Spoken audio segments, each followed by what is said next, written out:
Hello दोस्तों maths के previous years के इम्पोर्टेंट क्वेश्चंस हम लगातार आपके साथ डिस्कस कर रहे हैं।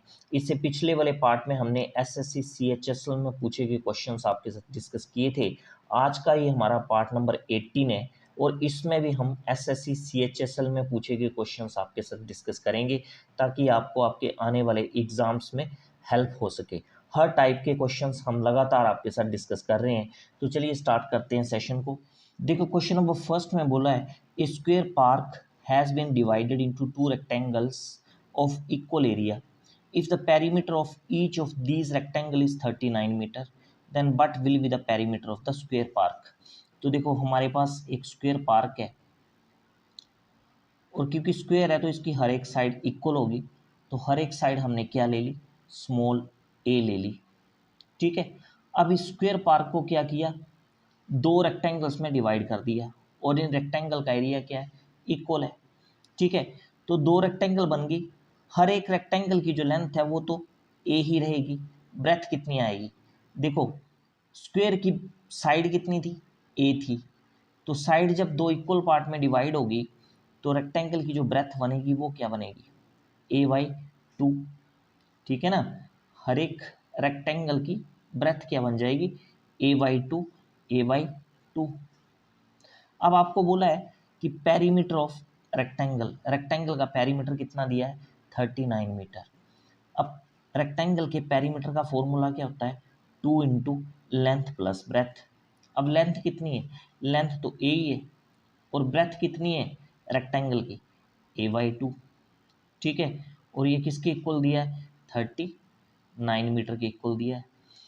तो 2 तो ब्रैकेट के बाहर आ जाएगा, ब्रैकेट के अंदर क्या आएगा, एलसीएम आ जाएगा 2, न्यूमरेटर में बचेगा 2a प्लस ए, तो वो कितना आ जाएगा, 3a आ जाएगा, इक्वल टू 39 हो जाएगा।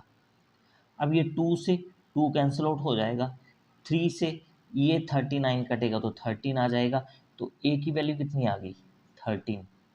ठीक है, और a था क्या, ये थी स्क्वायर की साइड। आपको निकालना क्या है, पेरीमीटर निकालना आपको, किसका, स्क्वायर पार्क का। तो स्क्वायर के पेरीमीटर का फॉर्मूला क्या होता है, 4 इंटू साइड, और साइड कितनी ली है हमने, ए, तो 4 इंटू 13 करोगे कितना आएगा, 52 आ जाएगा। तो ये 52 क्या आएगा, पेरीमीटर आ जाएगा ये स्क्वायर का। ठीक है, तो क्वेश्चन नंबर फर्स्ट का ऑप्शन सी जो है वो सही हो जाएगा। ठीक है ना, अगला क्वेश्चन देखते हैं। देखो क्वेश्चन नंबर सेकंड में बोला है the simple interest on a certain sum of money for 5 years at the rate of 10% per annum is half the compound interest on ₹5,000 for 2 years at the rate of 10% per annum, interest compounded yearly, the sum placed on simple interest is. तो आपको question में बोला है कि किसी राशि का 10% वार्षिक ब्याज की दर से 5 साल का जो साधारण ब्याज है वो किसके इक्वल है, वो इक्वल है हाफ। हाफ किसका, 5,000 रुपये का 10% वार्षिक ब्याज की दर से 2 साल का जो कंपाउंड इंटरेस्ट है ना उसके। यानी सिंपली अगर मैथमेटिकली हम लिखें तो सिंपल इंटरेस्ट आपको दे रखा है किसके इक्वल, 1/2 कंपाउंड इंटरेस्ट, ये आपको दे रखा है। तो सबसे पहले आपको सिंपल इंटरेस्ट निकालना पड़ेगा, फिर आपको कंपाउंड इंटरेस्ट निकालना पड़ेगा। तो सबसे पहले सिंपल इंटरेस्ट निकालते हैं हम। सिंपल इंटरेस्ट के लिए प्रिंसिपल तो आपको पता नहीं है, वो ही आपको निकालना है। तो प्रिंसिपल हमने पी मान लिया, रेट ऑफ इंटरेस्ट कितना है, 10 है, और टाइम कितना है, 5 years, और डिवाइड बाई कितना आ जाएगा, 100 आ जाएगा। ठीक है, एक जीरो से एक जीरो कट गई, 5 से ये 10 कट गया, 2 आ गया, तो सिंपल इंटरेस्ट कितना आ गया आपके पास, P/2। ठीक है, अब बात करते हैं किसकी, कंपाउंड इंटरेस्ट की। कंपाउंड इंटरेस्ट के उसने प्रिंसिपल आपको दे रखा है 5,000, रेट ऑफ इंटरेस्ट 10% दे रखा है, टाइम उसने 2 साल दे रखा है। तो रेट ऑफ इंटरेस्ट से हम शुरू करते हैं कंपाउंड इंटरेस्ट निकालना। रेट ऑफ इंटरेस्ट दिया 10%, 10% का मतलब 10/100, और 10/100 कटेगा जब तो कितना आएगा, ये 1/10 आ जाएगा। तो ये जो डिनोमिनेटर में 10 है ये किसकी रेश होती है, ये प्रिंसिपल की रेश होती है, और न्यूमरेटर में 1 क्या होता है, इंटरेस्ट होता है। तो अमाउंट कितना बन जाएगा, 10 + 1 11। ठीक है। तो प्रिंसिपल की रेशो 10, अमाउंट की रेशो 11। ये 1 साल के लिए बात हो रही है। उसने कंपाउंड इंटरेस्ट 2 साल का आपसे पूछा है, तो यहाँ पे स्क्वायर कर दोगे आप, तो 10 का स्क्वायर आ जाएगा और 11 का स्क्वायर आ जाएगा। 10 का स्क्वायर करोगे कितना आएगा 100, और 11 का स्क्वायर करोगे कितना आएगा 121। तो प्रिंसिपल की रेशो आपके पास कितनी आ जाएगी 100, और अमाउंट की रेशो कितनी आ जाएगी 121। अब अमाउंट और प्रिंसिपल के बीच में जो डिफरेंस होता है वही क्या होता है आपके पास, वही कंपाउंड इंटरेस्ट होता है। तो 121 माइनस 100 करोगे क्या आएगा 21 आएगा। तो 21 के आगे आपके पास ये आ गई कंपाउंड इंटरेस्ट की रेशो। अब देखो प्रिंसिपल की रेशो क्या आई हमारे पास 100 आ गई।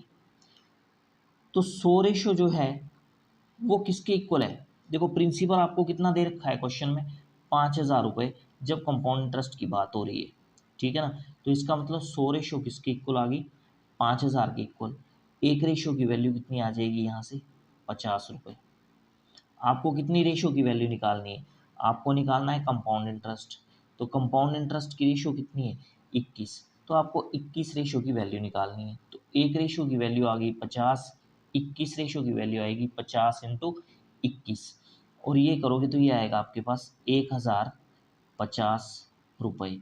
तो ये 1,050 के आगे आपके पास कंपाउंड इंटरेस्ट, ठीक है ना। अब आपको मैंने बताया कि आपको गिवन क्या है क्वेश्चन में सिंपल इंटरेस्ट। तो सिंपल इंटरेस्ट कितना निकला हमारा P/2, ये इक्वल है हाफ, हाफ किसका कंपाउंड इंटरेस्ट का। कंपाउंड इंटरेस्ट कितना निकाला हमने 1,050। तो देखो ये 2 से 2 तो कट जाएगा, तो प्रिंसिपल आपका कितना आ जाएगा 1,050 आ जाएगा, ठीक है ना। तो यही आपको क्वेश्चन में पूछा था, ठीक है। तो क्वेश्चन नंबर सेकंड का ऑप्शन बी जो है वो सही हो जाएगा, ठीक है ना। अगला क्वेश्चन देखते हैं।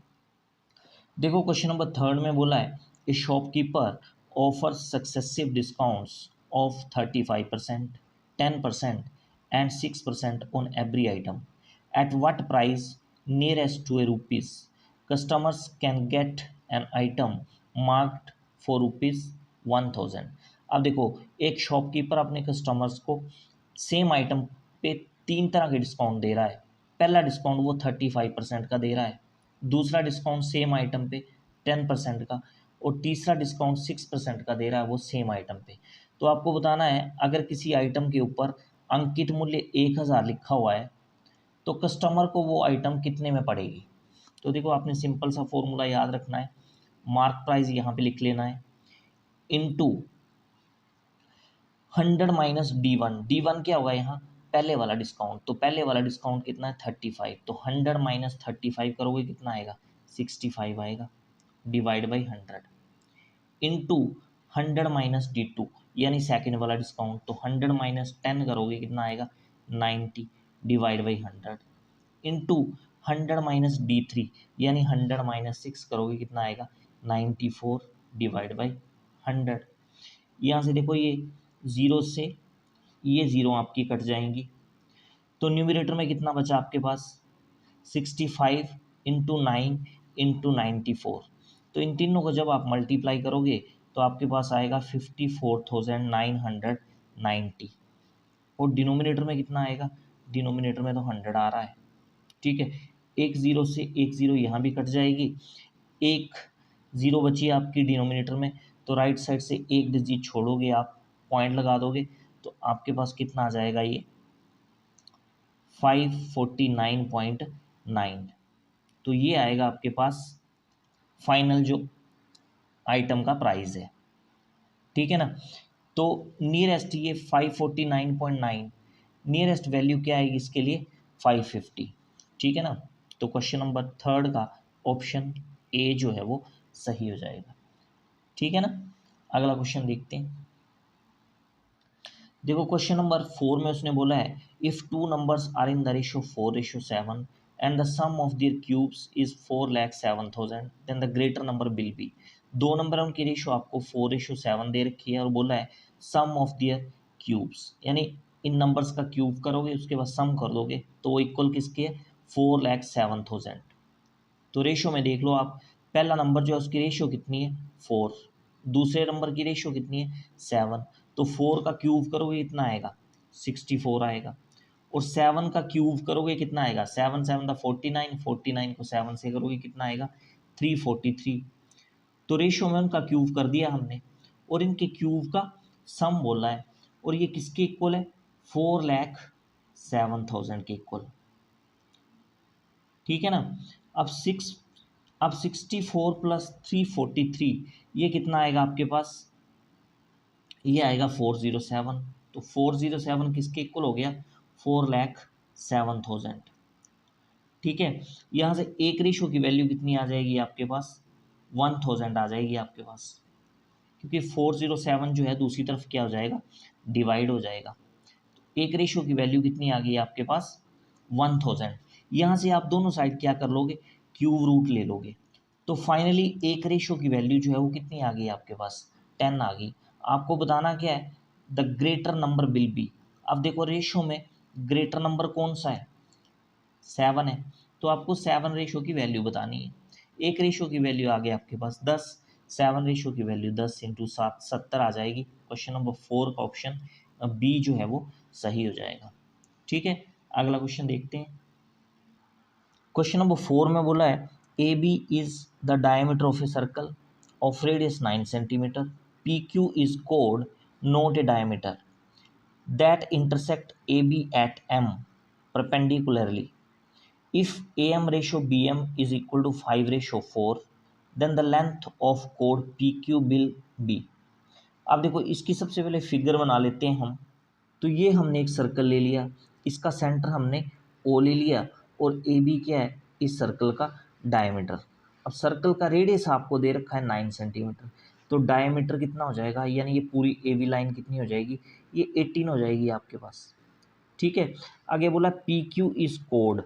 अब पी क्यू क्या है, ये कोड है, तो ये मैंने ले ली पी क्यू लाइन। तो पी क्यू क्या है इस सर्कल का कोड है, और पी क्यू क्या कर रहा है लाइन ए बी को इंटरसेक्ट कर रहा है कौन से पॉइंट पे, पॉइंट एम पे, और परपेंडिकुलरली, यानी पी क्यू लाइन जो है ए बी लाइन पे क्या है परपेंडिकुलर है, तो ये एंगल कितने का होगा 90 डिग्री का होगा। अभी उसने बोला है A M ratio B M कितना है 5 रेशो 4, यानी ए से लेके एम तक जो रेशो है वो कितनी है 5 है, और बी से लेके एम तक जो रेशो है वो कितनी है 4 है।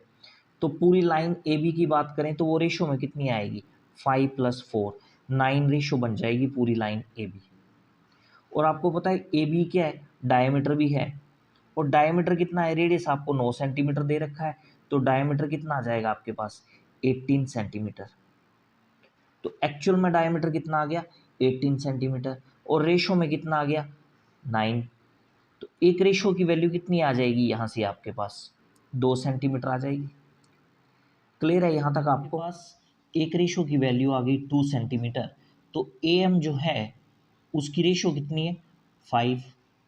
एक रेशो की वैल्यू अगर 2 सेंटीमीटर हो गई तो 5 रेशो की वैल्यू कितनी आएगी 2 इंटू 5, यानी जो ए एम है वो डिस्टेंस कितना आ जाएगा आपके पास 10 सेंटीमीटर। ठीक है, इसी तरह से बी एम की रेशो कितनी है आपके पास 4। तो एक रेशो की वैल्यू अगर आपके पास 2 सेंटीमीटर है तो 4 रेशो की वैल्यू कितनी आ जाएगी 8 सेंटीमीटर। तो बी एम जो डिस्टेंस है आपके पास वो कितना आएगा 8 सेंटीमीटर।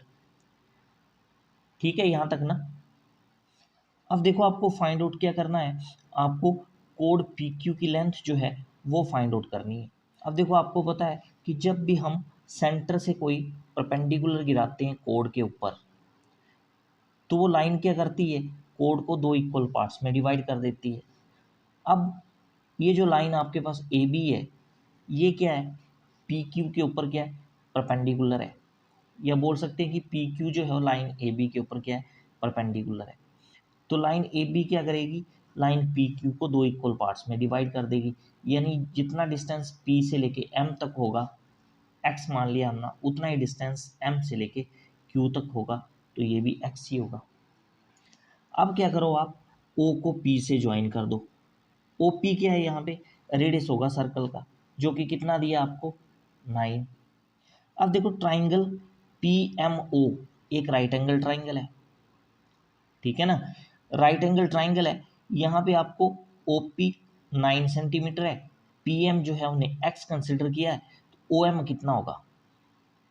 देखो AM टोटल कितना है, AM जो है वो कितना है 10 सेंटीमीटर है, और A से लेके O तक जो डिस्टेंस है वो क्या है, रेडियस है। तो रेडियस वो आपको दे रखा है 9, ठीक है ना, और O से लेके M तक जो डिस्टेंस बचा वो कितना बचा, 1 नहीं बचेगा, 1 सेंटीमीटर, क्योंकि पूरी AM लाइन कितनी है 10 सेंटीमीटर अभी निकाली हमने, तो OM कितना आएगा 1 सेंटीमीटर। अब देखो ट्राइंगल PMO में आप पाइथागोरस लगाओगे तो आपके पास x की वैल्यू निकल के आ जाएगी। तो क्या होगा पाइथागोरस से, लाइन OP का स्क्वायर, क्योंकि OP क्या है हाइपोटेन्यूज, तो OP कितना है 9, तो 9 का स्क्वायर करोगे कितना आएगा 81 आ जाएगा, और ये इक्वल होगा किसके, OM का स्क्वायर कर लो, OM मतलब 1 का स्क्वायर, 1 का स्क्वायर 1 ही आएगा, और PM का स्क्वायर यानी x का स्क्वायर, तो ये आ जाएगा 1 प्लस एक्स स्क्वायर। अब 1 जो है वो दूसरी तरफ जाएगा तो कितना हो जाएगा 81 माइनस 1 हो जाएगा, तो एक्स स्क्वायर की वैल्यू कितनी आ जाएगी आपके पास 80 आ जाएगी। स्क्वायर हटाओगे दूसरी तरफ लग जाएगा आपके पास स्क्वायर रूट, और 80 का स्क्वायर रूट क्या होगा आपके पास 4√5। तो ये आ गई आपके पास x की वैल्यू। आपको निकालनी क्या है, कोड PQ की लेंथ निकालनी है। अब देखो कोड PQ की टोटल लेंथ कितनी है, x और x 2x है, तो x तो आपके पास आ ही गया, आपको निकालना है 2x, यानी 2 इंटू 4√5, तो ये कितना आ जाएगा 8√5। तो कोड PQ की लेंथ कितनी निकल के आएगी आपके पास 8√5। तो क्वेश्चन नंबर 5 का ऑप्शन ए जो है वो सही हो जाएगा, ठीक है ना। तो ये थे आज के क्वेश्चंस जो हमने आपके साथ डिस्कस किए। अगर वीडियो आपको अच्छा लगा तो इसको ज़्यादा से ज़्यादा शेयर करें, वीडियो को लाइक करें, और अगर आपने अभी तक चैनल सब्सक्राइब नहीं किया है तो चैनल को सब्सक्राइब भी कर लें। तो आज के लिए फ़िलहाल इतना ही। Thanks for watching it.